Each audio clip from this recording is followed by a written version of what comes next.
De terrorismos a terrorismos. 27. El infierno nuclear. Complots, praxis preferente del poder. Conspiraciones del capital poder. Ejercicio imperialista. 05. En honor a la verdad.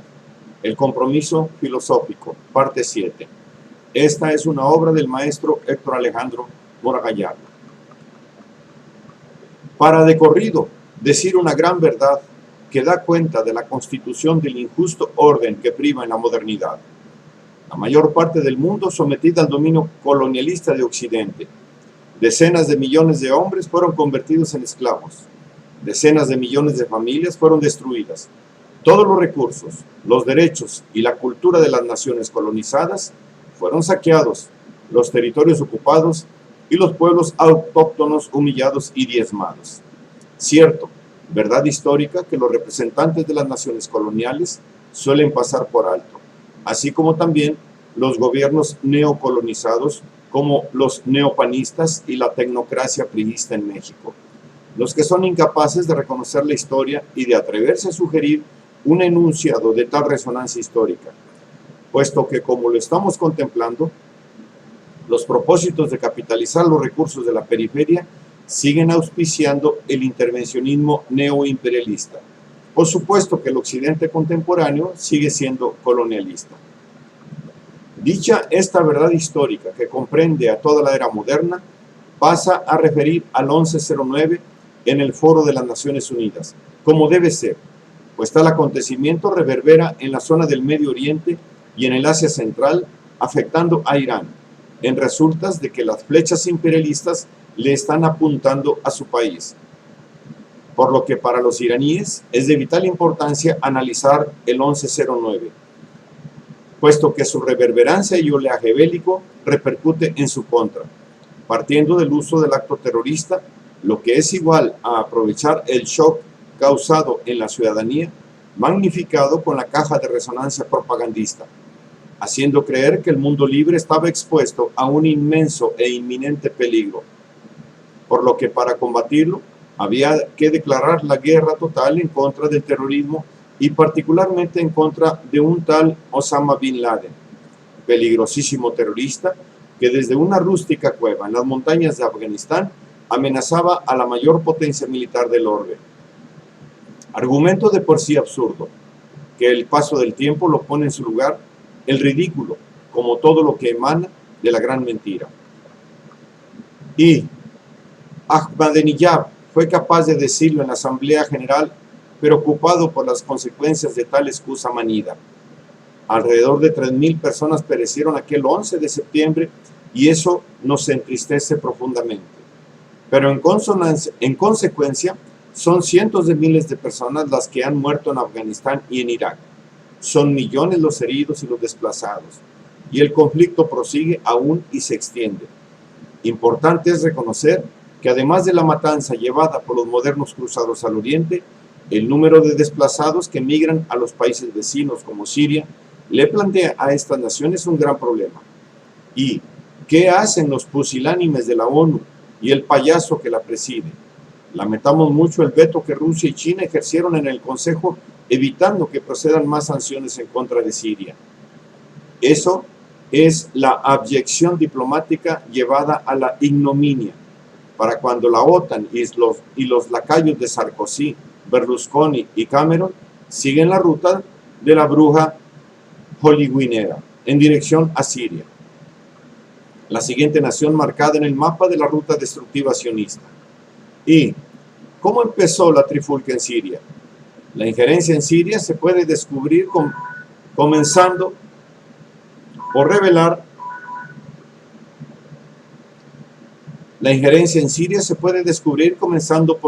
la aportación monetaria que la CIA, o la USAID, para el caso es lo mismo, asignó a grupos de disidentes sirios a principios de este año, 2011. El propósito de acabar con los regímenes incómodos islámicos es previo al 1109. Después de los atentados y valiéndose de su efecto chantaje, es enunciado desde mayo de 2002 por John Bolton, el entonces subsecretario de Estado. 9 años después, la administración Obama se encarga de seguir implementándolo. Ahmadinejad lo sabe, y sabe que junto con Siria, esta ofensiva imperial incluye a Irán. Y como el pretexto que desencadenó esta nueva oleada imperialista en el 1109 hace lo correcto al cuestionar su verosimilitud, procediendo a cuestionar el móvil y el modus operandi. En su comparecencia en la tribuna de la Asamblea de la ONU, el presidente iraní dudó de la versión oficial, manejando las tres hipótesis que resumen la posible autoría intelectual de tan portentosa operación, la que por obvias razones no pudo haber sido efectuada por un maldito desde el pedestre Afganistán. 1. Que un complejo y poderoso grupo de terroristas, capaz de burlar exitosamente todas las barreras de seguridad y la inteligencia estadounidense, realizó estos ataques. Esa es la principal interpretación que defienden los políticos estadounidenses. 2. Que ciertos sectores en el seno mismo del gobierno estadounidense orquestaron esos ataques para revertir la decadencia económica americana, fortalecer su predominio en el Medio Oriente y salvar también el régimen sionista. La mayoría del pueblo estadounidense, al igual que las demás naciones y políticos, están de acuerdo en ese punto de vista. 3. Que fueron perpetrados por un grupo terrorista, pero que el gobierno estadounidense los permitió para sacar partido de la situación. Este punto de vista parece tener menos partidarios. Y obvio, Ahmadinejad pasa a criticar que el gobierno de Washington haya pasado a la acción sin presentar prueba alguna, demostrando el absurdo en el que cae. A todas luces, el comportamiento resultante debe ser calificado de irracional. 1. ¿No habría sido acaso más lógico que se hiciera una investigación sólida bajo la dirección de grupos independientes para identificar de manera concluyente a los elementos implicados en los atentados y trazar después un plan racional de medidas para adoptarlas contra ellos? 2.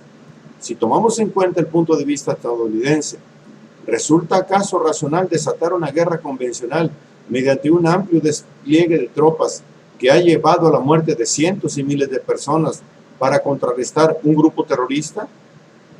3. ¿No era acaso posible actuar como lo ha hecho Irán para contrarrestar el grupo terrorista de Riji, que ha matado a 400 inocentes en Irán? Durante las operaciones no ha sido herida ninguna persona inocente. Tales cuestionamientos desnudan la absurda y ridícula política imperialista. Provocar un atentado les permite incrementar su beligerancia sin demostrar de manera fehaciente las supuestas causas. Lo correcto habría sido una investigación a fondo llevada a cabo por un tribunal internacional independiente. Lo dijo correctamente Ahmadinejad. Nosotros proponemos que las Naciones Unidas instauren un grupo independiente de investigadores sobre los hechos vinculados a los acontecimientos del 11 de septiembre, de manera tal que en el futuro expresar su punto de vista sobre ese tema no esté prohibido. Ese es el caso. En ello radica el punto nodal. La versión oficial, presentada sin pruebas por el imperio, se acepta sin cuestionar, con lo que el propósito procurado por los terroristas conspiradores del Estado norteamericano, perpetrados por el sionismo, se salen con la suya. La aceptación tácita, dócil, por parte de las instancias diplomáticas internacionales, permite que los imperialistas obtengan el propósito procurado con el autoatentado. Y cuestionar el tema es cuestionar un tabú. En las siguientes líneas, Ahmadinejad toca el problema de Palestina diciendo lo consabido en la ONU. Los sionistas ocupan Palestina desde hace 60 años, causando todo tipo de atropellos y asesinatos, lo que va aunado a 5 guerras provocadas que incluyen a los países vecinos. Los sionistas han cometido, durante la guerra contra el Líbano y Gaza, crímenes horribles contra poblaciones indefensas. ¿Y qué ha hecho la ONU para evitarlo o para sancionar al ofensor?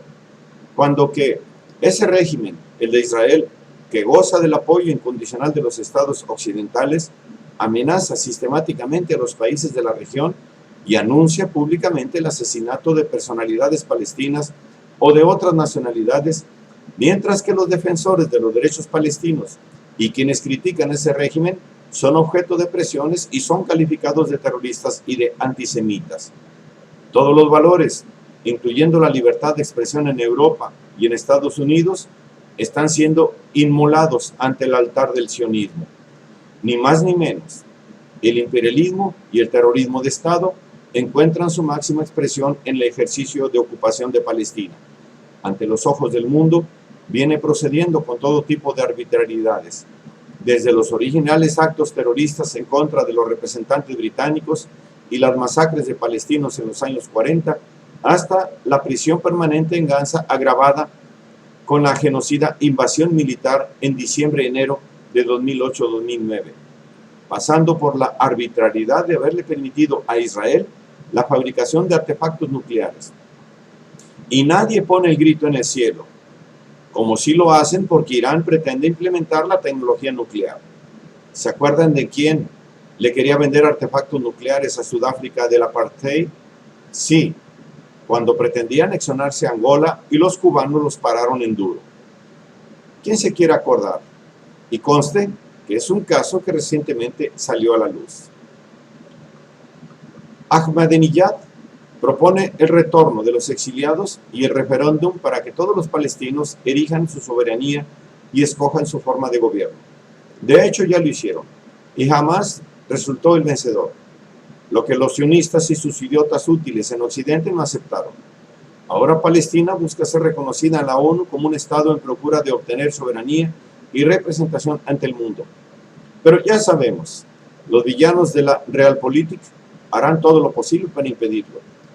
Los mismos que votan a favor del bloqueo a Cuba, una otra forma de apartheid imperialista. Los gobiernos de Estados Unidos a Israel, ¿qué minoría tan poderosa? Sí, está más claro que el cielo en el desierto. He ahí a los auténticos villanos de la película. Y a propósito, ¿a cuánto asciende en la actualidad la ayuda militar que Estados Unidos le concede a Israel? A $3.000 millones anuales. ¿Alianza estratégica? ¿Que a quién le conviene?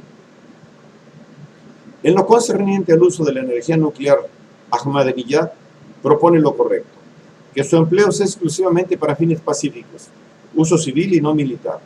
De ser así, procédase al desarme, y al desarme de las potencias nucleares, empezando por Israel. ¿Lo aceptarán algún día los imperialistas? En el presente epígono del sistema capitalista, la amenaza nuclear es el recurso de mayor peso para mantener la hegemonía de las potencias septentrionales. Solo finiquitando la competencia mundial capitalista por los recursos de la tierra se podría conseguir.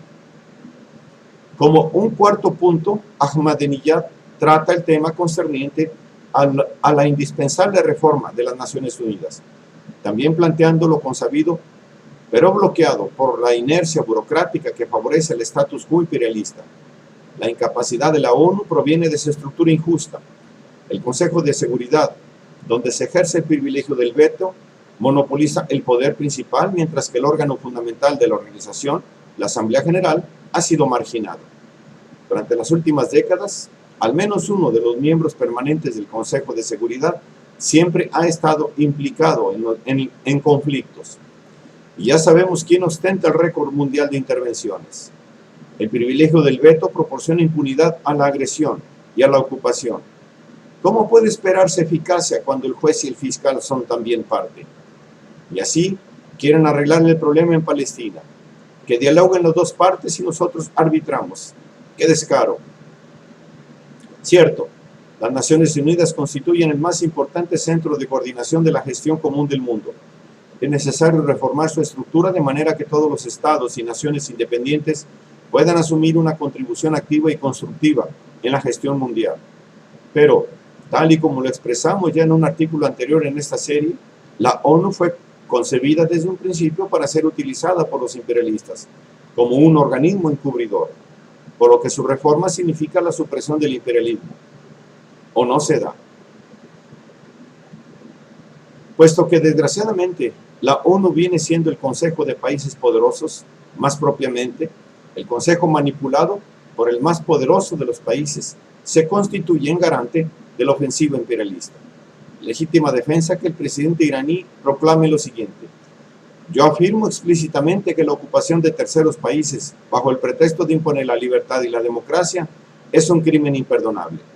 El mundo necesita una lógica de amor, de justicia y de participación, en lugar de una lógica de relaciones de fuerzas, de dominación, de unilateralismo, de guerra y de intimidación.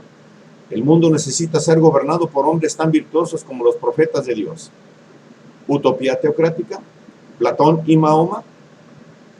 Petición de renovación que no tiene por qué agradarle a la burocracia parasitaria de la ONU. Agregaría yo, la que debiera salirse de Nueva York, el corazón de las finanzas anglosionistas, y marcharse a un país del África Negra para que los exquisitos diplomáticos vivan la problemática de los pueblos más necesitados, y no en una ciudad capital de las finanzas que no deja de ser territorio imperialista, sino todo lo contrario. Por tanto, capaz de negarle la visa a quien le resulte incómodo, tal y como aconteció recientemente con el caso del enviado de Libia, representante del gobierno de Gaddafi. Procedimiento incorrecto que no debería de suceder en el Foro Mundial Supremo, haciéndose oportuno recordar que en aquella 65 asamblea, el mismísimo Muammar al-Gaddafi hizo uso de la palabra para realizar una serie de puntualizaciones recordando los estatutos originales del organismo, cuyo propósito originario era de carácter democrático y no oligárquico. Por lo tanto, la asamblea debía de privar por sobre el Consejo de Seguridad. El uso de la fuerza en cualquier caso debía contar con la aquiescencia del conjunto de las naciones, su mayoría, y no por arte y gracia de potencia alguna, tal y como en realidad venía aconteciendo. La instauración del Consejo de Seguridad fue el mecanismo que le permitió a las naciones poderosas llevar la guerra contra países débiles sin consultar la opinión de los pueblos del mundo. Palabras proféticas que anticipaban su propio holocausto.